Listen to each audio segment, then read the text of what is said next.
Everything that you need to know about Modern Warfare 3 Zombies is in this video. I'm making this video easier for you to access by making it sectioned, so if you feel the need to skip to a certain part or replay a certain part, I made it easy for you. And don't like the video right now. After finishing the video, if you find the video helpful by any means, click the like button, it helps us quite a lot with the algorithm. And if you're asking why I'm making this video, even though a lot of other content creators made their videos, I would like to bring the DMZ perspective, which is very important considering that we are talking about Modern Warfare Zombies and it is being very much compared to DMZ and Outbreak.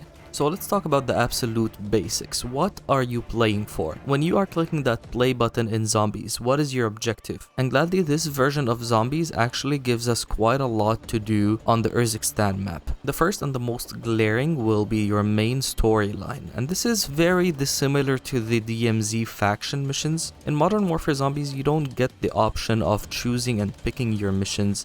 Instead, you have one storyline, which is the main storyline, and missions already get auto-selected for you as you complete them. This is gonna make for a much more fluid mission system because in Zombies, the matches are much longer, and you can complete way much more than you used to complete in DMZ in a single match of Zombies. The mission structure, as I said, is different. Here you will have 3 different acts, and each act will have loads of missions, and each mission will have multiple tasks. As you are completing these tasks one by one, you will be walking through that main storyline, and since this storyline is specifically built and developed by Treyarch for Zombies, there is this possibility that certain missions will actually teleport you or take you into a different map built from the ground up specifically for you to continue that storyline on that map. We still don't have details on that, so we'll just have to wait and see. Make sure you're subscribed to this channel so when we play the game, so you actually get to join us as we play this game. But if you're not a fan of missions and you want something else to do, gladly Zombies actually this time gave us something way better than whatever DMZ gave us when it comes to camos. In DMZ you might have heard about the Serpentine camo, which is like the ultimate mastery camo of DMZ. Well, in Zombies we will have 8 different mastery camos. We will have 4 camos for the Modern Warfare 2 guns, and we will have 4 camos for the Modern Warfare 3 guns, and every single gun will have 4 base camos which are unlockable through challenges within DMZ. Now, to unlock any given camo, you will have to complete that challenge and exfil successfully for that challenge to count. So a quick example, if you have a challenge, let's say to kill 100 zombies,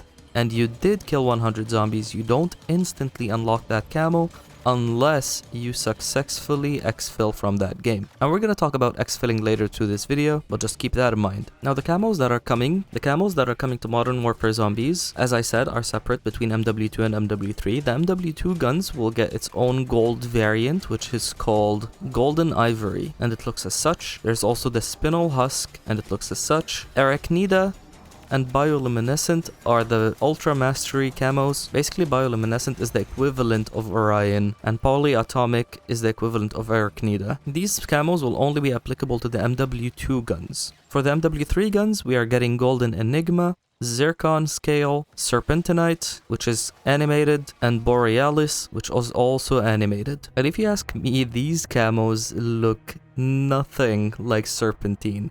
These are way better than what we got in DMZ. I really wish that Serpentine was animated or had more flair to it or more glare to it. But you can make sure that I'm gonna grind these camos and we're gonna get to see them. I'm not gonna go through the unlock criteria for each camo, as a lot of them vary between guns, but I will link the official blog post in the description if you're interested.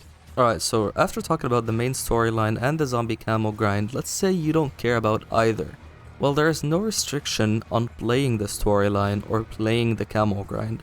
In MW Zombies, there is no threat of other players, so if you don't have a lot of time to put into the game, and let's say you're a dad or a mom and you are working a 9 to 5 and you just want to come back late at night, have a chill game with your friends perhaps, Modern Warfare Zombies is almost guaranteed to give you that fun time. You don't have to be highly competitive to have a good time in this game. Let's talk a little bit about the map and how the map is sectioned. The map is sectioned into 3 difficulty zones. The outside zone will have very low level zombies, and it is perfect for leveling up guns while killing easy zombies and getting easy contracts, and in general you are not expected to be challenged that much on the outside on the first zone. When you start getting into the second zone, this is where things start getting interesting. The zombies will have more health and it will take a little bit more damage to kill these zombies. The middle zone is where you're expected to have more focus into the game, looting, contracts, and more will be more rewarding within the second zone. The third zone is where things actually get crazy, and you are not expected to go to the third zone alone. Even bigger squads need to make a really good effort to survive in the third tier zone. More than just zombies, you will get mutations, which have special attacks, and you really need to be properly kitted to go in there. Talking about larger squads, assimilation is making a comeback alongside with proximity chat, so you can increase your squad in the game from a 3-man squad to a 6-man squad and help each other out. And you can also revive players from other squads, so in case you go down away from your team, there's the possibility of you being revived by another squad and perhaps even joining them. And you will have a lot of time to do that, as each round is 60 minutes, 45 minutes before the zone starts spreading, and then after the zone starts spreading you have 15 minutes to exfil. If you can't get any of the public exfils, you will get a final exfil,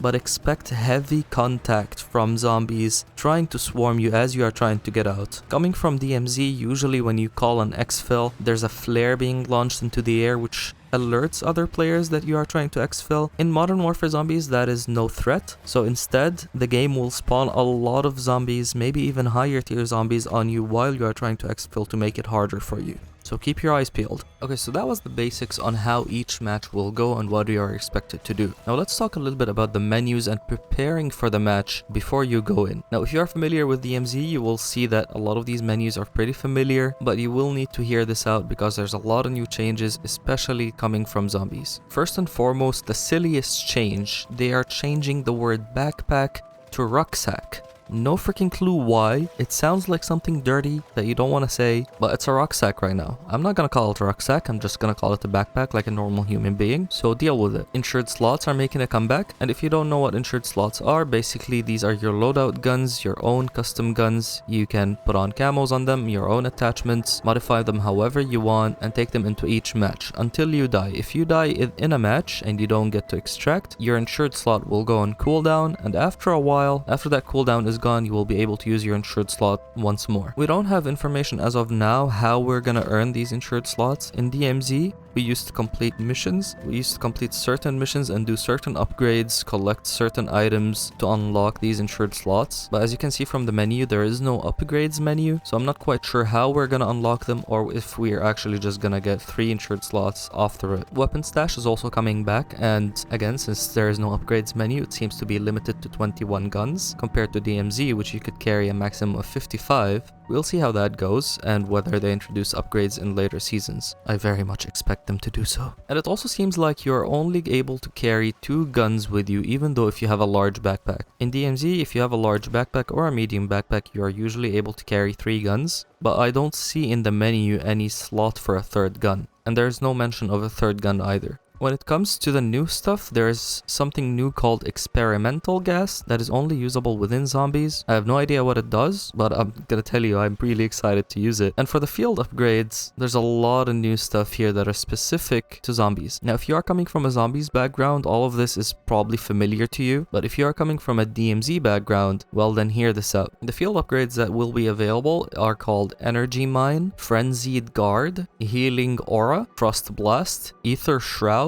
and Tesla Storm. The description of these says, Frenzied Guard, repair armor to full and force all enemies in the area to target you for 10 seconds. Enemy kills repair armor during this time. So basically you're turning yourself into a monkey bomb with armor, which could be a really good team player, I guess. Healing Aura, heal all players immediately and in last stand. So it seems like you will be able to revive all your teammates. Even though they are pretty much down, you will heal them instantly. Frost Blast, damage enemies with initial blast and slow those who enter the area of effect. Pretty self-explanatory. Ether Shroud, become invisible to zombies. This is similar to something called Zombie Blood, and basically zombies won't target you for a little bit. And then Tesla Storm, for 10 seconds, lightning connects to other players, stunning and damaging normal enemies. From what I heard, healing aura was super overpowered, so I can imagine a lot of players picking that. Imagine your entire team is just going down, or you need an instant boost of health and you can just use that. It does say slow recharge though. I don't know how slow it is, but hopefully it's not something that is super overpowered such that you won't use anything else. Next is a new zombies concept, and it is called acquisitions and schematics. And from what I understood, basically acquisitions are perks, but before you use them. So it's pretty much the soda cans of perks. They are described as a single-use item that gives you an advantage on the battlefield, and you can carry them either within your backpack or within your acquisition stash. So you will have a stash back in the menu, and you will able to place these in a stash. Hopefully, in case you die, you will be able to bring some perks into the game with you instead of actually going to grab them from the game itself. And schematics is a new concept too. It says that these are plans that allow you to craft acquisitions, which you would then add to your rucksack or your backpack, sorry, but these schematics go on cooldown whenever you use them. After that cooldown is done, you can use them again. So I guess in comparison to DMZ, this is what an upgrade is. Finding a schematic and extracting a schematic gives you that kind of upgrade, so you can use these schematics later on to become more powerful as a character within zombies. Talking about perks, these perks are specific to zombies, and they come in the form of Perka-Cola, which are pretty much soda cans, but they give you perks. The perks that we are getting on launch are as follow. We are getting Stamina Up, increases run and sprint speed.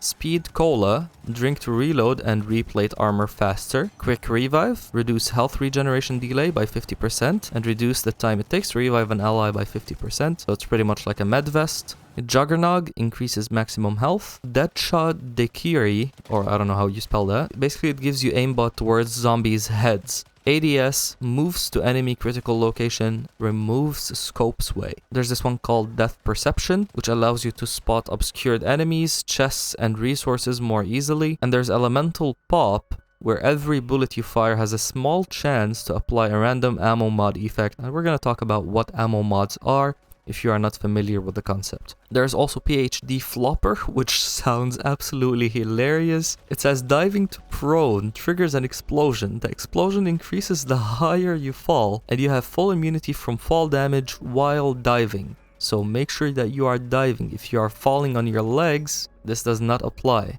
Immunity from area of effect damage from weapons you are using. And then last but not least, something that is very important to the regain, it's called Tombstone Soda. On death, you create a tombstone stash at that location containing your backpack inventory in the next game. So in case you die, let's say in a medium threat zone, and it is much easy to go there, next game you will be able to go to that same spot and continue from wherever you left off. I'm not sure if you will be able to regain your perks, but at the very least you will be able to have your backpack stuff. I'm not so sure about the guns either. I guess we'll have to see it in game. And this brings us to ammo mods. And there's something quite special about perks in this game, is that you are able to acquire them from very different places. So basically, the most basic place is acquiring them from their own machines that you find scattered around the map. You can find the cans while looting, perhaps in strongholds. And once you have them, you don't have to use them right away. You can extract them and take them to another operator. And for our last point, I would like to talk about gun upgrading. We already mentioned something called ammo mods, but there's also a zombies classic called Pack-a-Punch. And basically pack-a-punching your weapon gives it a new look, it gives it a new cool sound.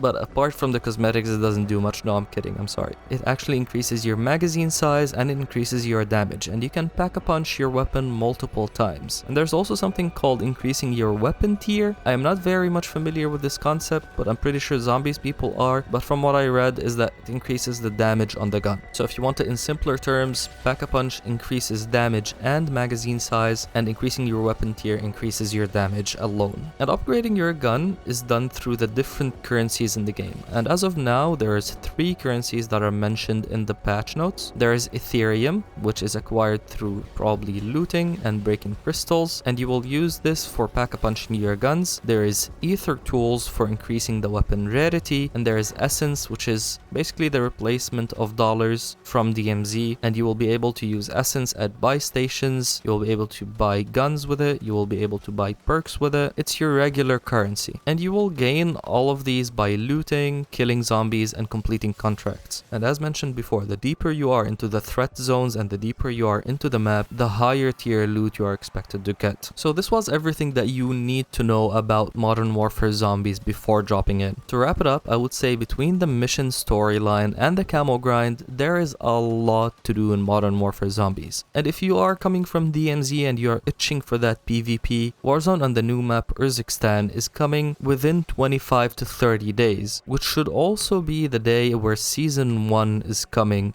for Modern Warfare 3. Modern Warfare 3 and the Warzone integration will happen on Season 1. It will bring all the new guns to Warzone, all the new mechanics to Warzone, slide cancelling, movement changes, reload cancelling, all that good stuff. And they also mentioned that the storyline, the main storyline of Zombies is gonna continue on Season 1. And as I said before, an entire studio, which is Treyarch, is behind this mode right now, so I am expecting a constant flow of content into this game. I can also imagine new zombie-specific maps coming to the game, to Modern Warfare Zombies. I can only imagine a map similar to Building 21 from DMZ, but instead of AI, you will have zombies swarming you. This is all I have for today, guys. I hope this video was helpful, and if it was, consider subscribing to the channel. Much more Modern Warfare Zombies content to come, so make sure you are subscribed so you don't miss out. Have a good one. Bye!